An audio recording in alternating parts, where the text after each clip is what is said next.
kabar hari ini? Alhamdulillah, luar biasa.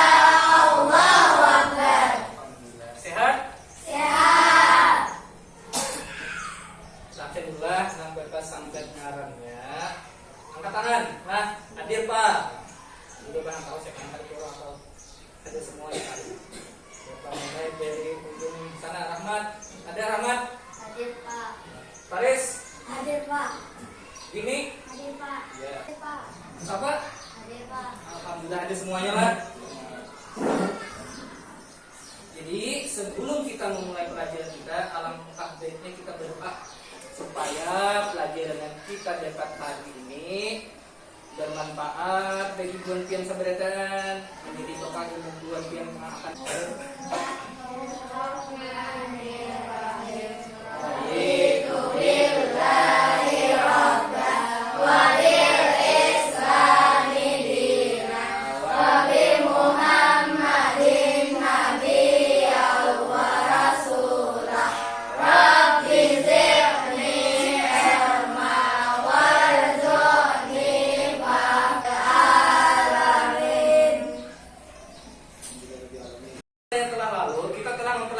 tentang silsilah Utsman bin Affan ya Allah. Nah, mempelajari tentang silsilahnya, kemudian itu pulang tentang selain silsilahnya kita semalam mempelajari tentang kepribadian beliau, lawan peran Utsman bin Affan setelah masuk Islam.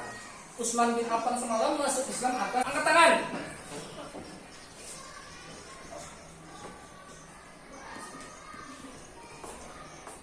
Adam, Khalifah berapa Adam? Ketiga. Iya, Khalifah ketiga. Tepuk tangan untuk Adam. Hebat Adam. Tanya ada di belajar alhamdulillah. Yang kedua, sifat apa yang dimiliki Utsman bin Affan? Ya, Sahril. Dermawan. Apa lagi? Pemalu. Yang ketiga, rendah. Iya, rendah. Tepuk tangan untuk tiganya. Masalah. Nah, ini masalah war atau bahasa Inggrisnya. Bahasa Indonesia perang. Nah, zaman Nabi kita banyak mengalami perang. Ada perang Uhud, perang Badar, perang Tabuk, ya Allah. Nah, di perang Tabuk, perang itu betul perlu biaya. Ya kalau perlu biaya, ada mungkin perang itu kan mudah. Beli peralatan senjatanya, ya kemat di mana lengkap pedang, di mana membeli kuda, unta, itu perlu duit atau biaya. Nah, yang Bapak tanyakan, siapakah yang menanggung biaya sepertiga perang Tabuk tersebut? Ya, Faris. Siapa Faris yang menanggung perangnya? Utsman bin Affan. Iya, Utsman bin Affan. Tepuk tangan Faris. Ada bebas kan sama. Jadi kata muridnya sudah belajar, masih ingat tentang pelajaran yang telah lalu. Pada pelajaran hari ini kita menyambung pelajaran yang telah lalu. Yang pertama kita sudah membahas tiga. Pertama silsilah, bentuk kepribadian beliau, awan peran dan Utsman bin Affan. Pada pelajaran hari ini kita membahas ada 1, 2, 3, 4, 5. Ada 5 sub materi yang kita bahas. Pertama, membahas tentang bagaimana Utsman bin Affan tersebut diangkat menjadi khalifah. Apa prosesnya? Apakah lewat pemilu? Mungkinlah pemilu kan zaman khalifah mungkin ada pemilu lah. Berpartai misalnya mungkinlah. Nah, kita pelajari ya. Yang kedua, kita mempelajari perjuangan Khalifah Utsman bin Affan. Bagaimana perjuangan beliau dalam dunia Islam?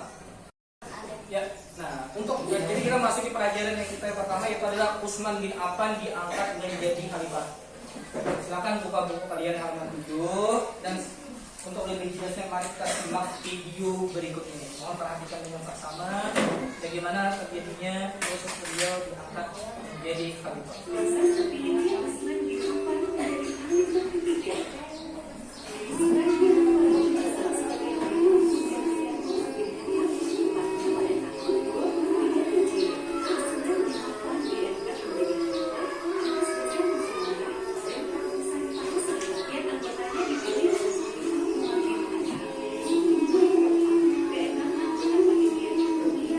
Kita sudah menyaksikan tentang prosesnya Utsman bin Affan diangkat menjadi khalifah.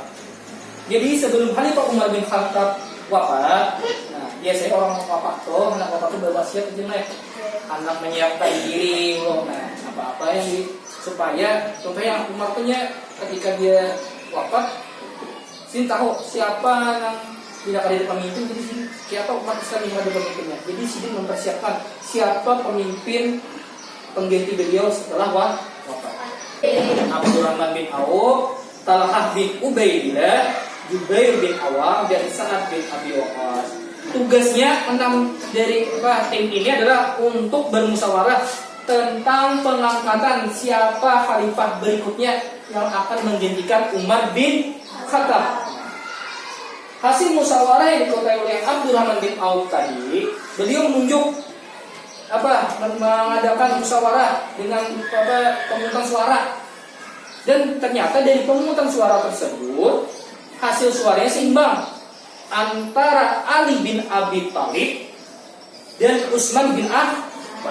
Ali bin Abi Thalib mengalah karena usianya lebih muda, lalu bakalah lalu diserahkanlah jabatan khalifah itu kepada Utsman bin Affan. Utsman bin Affan ini diangkat jadi khalifah pada usia 70 tahun. Dan kita lanjut pulang tentang perjuangan Khalifah Utsman bin Affan. Untuk berikutnya adalah tentang perjuangan Khalifah Utsman bin Affan. Jadi simak videonya, dengarkan penjelasannya. Yang pertama, membangun kembali Masjid Nabawi. Yang kedua, pengumpulan. Jadi setelah kita menyaksikan video tadi bahwa perjuangan Khalifah Utsman bin Affan ini dalam dunia Islam, di antaranya adalah pertama membangun kembali, bukan membangun kembali artinya merehab dulu. Merehab itu memperbaiki Masjid Nabawi. Banyak wafat atau sakit di medan perang, lalu diusulkanlah tentang pembukuan atau pengumpulan Al-Qur'an. Kalau wah ini nyaman kita, yaitu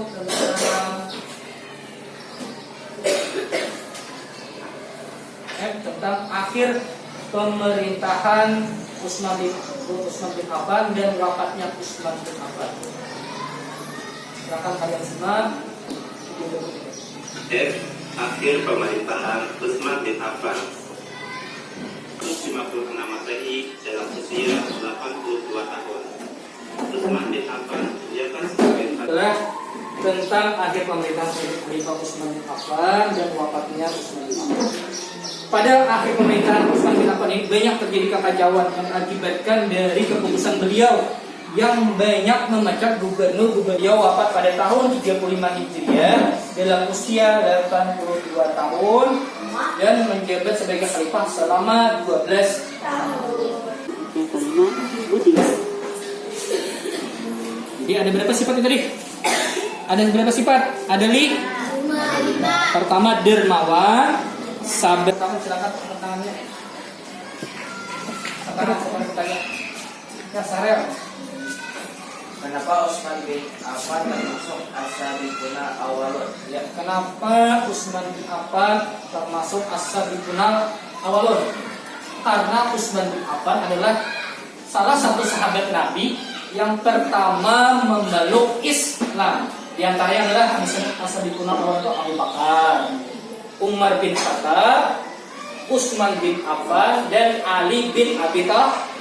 Ya, Jahra. Kenapa Al-Quran harus ditulis dan berbanyak? Karena juga tadi di zaman Nabi itu teknologi belum maju. Jadi karena teknologi belum maju dan penghafal Quran banyak yang sahih di medan perang. Siapa yang bertanya? Ya, Nadia. Jatis Sawir. Jatis Sawir itu ya? Jatis Sawir. Jatis Sawir itu adalah armada laut atau perperangan laut yang terjadi pertama kali dalam dunia Islam. Nah, jadi atas usulan Muawiyah bin Abi Sufyan, kelima submateri tadi dapat kita tarik kesimpulan. Mungkin yang antara kesimpulan itu dapat kita tarik ada kesimpulan mungkin. Siapa yang kawan memberikan kesimpulan? Yang pertama, kesimpulan pertama yang dari yang kita pelajari tadi. Yang pertama siapa hendak angkat tangannya? Ayo siapa nanti berikan kesimpulan pertama? Ya, Piato. Tahun 2023 Hijriah, Utsman bin Affan dibaiat menjadi khalifah oleh kaum muslimin. Iya. Siapa yang hendak angkat tangannya? Yang kedua. Kesimpulan kedua. Iya, ini silakan bacakan kesimpulan. Satu perjuangan Utsman bin Affan adalah memperluas wilayah kekuasaan Islam, membukukan Al-Quran, membangun kembali Masjid Nabawi, membentuk armada laut. Iya, betul. Tepuk tangan ketiga, siapa hendak memberikan kesimpulan ketiga? Angkat tangannya. Ya, silakan Jahra. Pemerintah Utsman Punya siapa tadi? Hendak? Ya, silakan Alika. Utsman bin Affan wafat pada usia 82 tahun di tahun 35 Hijriah atau 656 Masehi. Beliau menjabat sebagai khalifah 12 kan? Wafat pada usia 82 tahun. Ya, kesimpulan terakhir, siapa hendak tadi? Siapa? Coba angkat tangannya. Ya, Haris. Pasukan Khalifah Utsman yang dapat diteladani oleh umat Islam yaitu A. Dermawan, B. Rendah hati, C. Pemalu. Ada 5 kesimpulan yang kita dapat tarik tadi yang sudah kita dibaca oleh kawan-kawan kami tadi. Yang pertama, pada tahun 23 Hijriah, Utsman bin Affan dibaiat. Utsman tadi berakhir pada tahun berapa? 35 Hijriah. Akibat dari fitnah siapa? Abdullah bin. Saya kerjakan pada gambar soal yang Bapak bagi. Nanti bila sudah kumpulkan ke depan. Nah.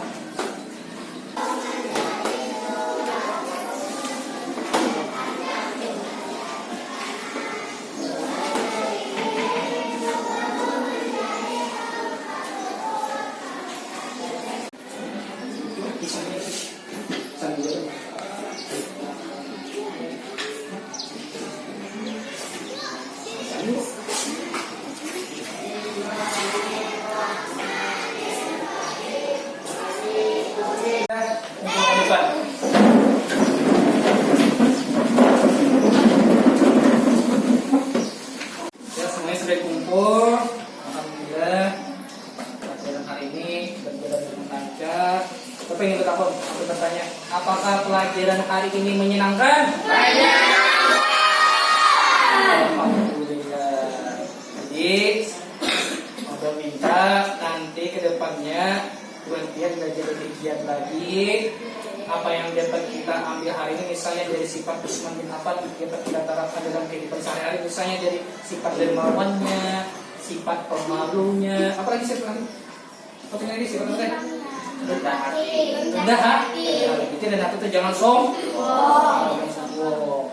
Wah, aku pengintarnya jangan. Dermawan tadi itu suka memberi. Itu apa? Sifatnya pemalu.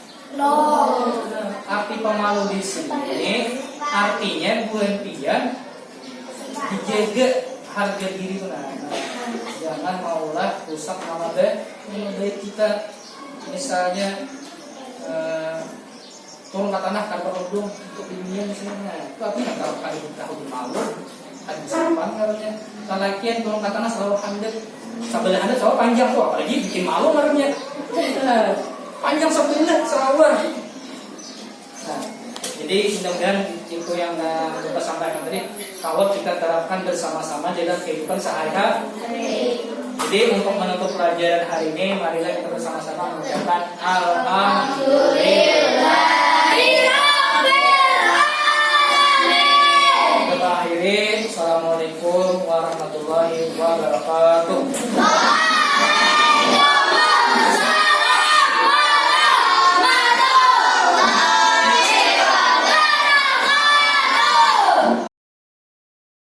The back, the back, the back, the back, the back, the back, the back.